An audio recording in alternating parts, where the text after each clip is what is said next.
Hi friends, welcome back to my channel. ఇవాళ వచ్చేసి tomato వంకాయ కర్రీ అయితే చేసి చూపిస్తున్నాను పచ్చిమిర్చితో. చాలా చాలా టేస్టీగా ఉంటుందండి. దానికి వచ్చేసి వంకాయలు, అలాగే టొమాటో, పచ్చిమిర్చి, కొత్తిమీర, అలాగే కట్ చేసి పెట్టేసుకున్న ఆనియన్స్ కావాలి. దానికి వచ్చేసి ఒక బౌల్ పెట్టుకొని దానిలో కర్రీకి సరిపడా ఆయిల్ వేసుకోవాలి. ఆయిల్ కొంచెం హీట్ అవ్వగానే పోపు దినుసులు వేసుకొని అవి కొంచెం ఫ్రై అయిన తర్వాత కట్ చేసి పెట్టేసుకున్న పచ్చిమిర్చి, అలాగే ఆనియన్స్ వేసుకోవాలి. ఇందులో కొంచెం సాల్ట్ వేసుకొని ఇవి బాగా ఫ్రై అవ్వాలి ఆయిల్లో.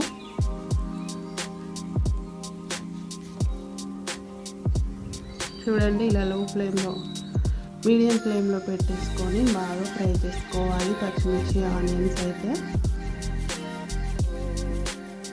ఇవి కాస్త ఫ్రై అవ్వగానే దానిలో అల్లం వెల్లుల్లి పేస్ట్ అయితే వేసుకోవాలి. అలాగే ఒక టేబుల్ స్పూన్ పసుపు వేసుకొని ఇవంతా కలిసేలా ఒకసారి మిక్స్ చేసుకోవాలి. అల్లం వెల్లుల్లి పేస్ట్ అనేది ఆయిల్లో బాగా ఫ్రై అయిపోవాలి. నెక్స్ట్ అందులో కట్ చేసి పెట్టేసుకున్న కొత్తిమీర అండ్ అలాగే టొమాటోస్ అయితే వేసుకోవాలి.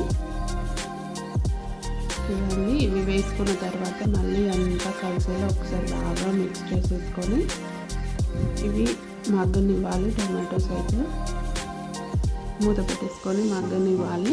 చూడండి, ఇలా మగ్గిపోయిన తర్వాత ఇప్పుడు కట్ చేసి పెట్టేసుకున్న వంకాయలు అయితే వేసుకోవాలి. వేసుకున్న తర్వాత మళ్ళీ ఒకసారి అంతా కలిపేసుకోవాలి. వంకాయలు అనేవి బాగా ఆయిల్లో ఫ్రై అవ్వాలి. పచ్చివాసన అనేది మొత్తం పోవాలన్నమాట. వాటిని మూత పెట్టేసుకొని బాగా ఆయిల్లో మగ్గనివ్వాలి.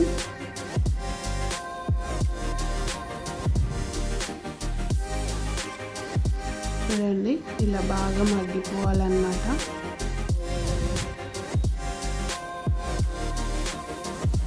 చూడండి, అన్నీ బాగా మగ్గిపోయాయి కదండి. ఇప్పుడు ఇందులో టేస్ట్కి తగ్గ సాల్ట్ వేసుకోవాలి.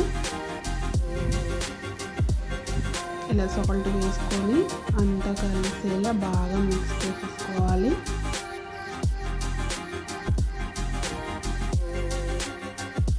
చూడండి, ఇలా అయితే చేసుకోవాలి. ఇప్పుడు మళ్ళీ మూత పెట్టి కాసేపు మగ్గనివ్వాలి. మళ్ళీ 5 minutes అయితే మూత పెట్టి బాగా మగ్గనివ్వాలి కర్రీని. ఇదైతే అన్నంలోకి కానీ చపాతీలోకి కానీ చాలా బాగుంటుందండి కర్రీ. నచ్చితే మాత్రం ట్రై చేయండి. ఫైనల్గా వచ్చేసి కొత్తిమీర వేసుకోవాలి. కర్రీ నచ్చితే లైక్ చేయండి, షేర్ చేయండి, అలాగే సబ్స్క్రైబ్ చేసుకోవడం మర్చిపోవద్దు.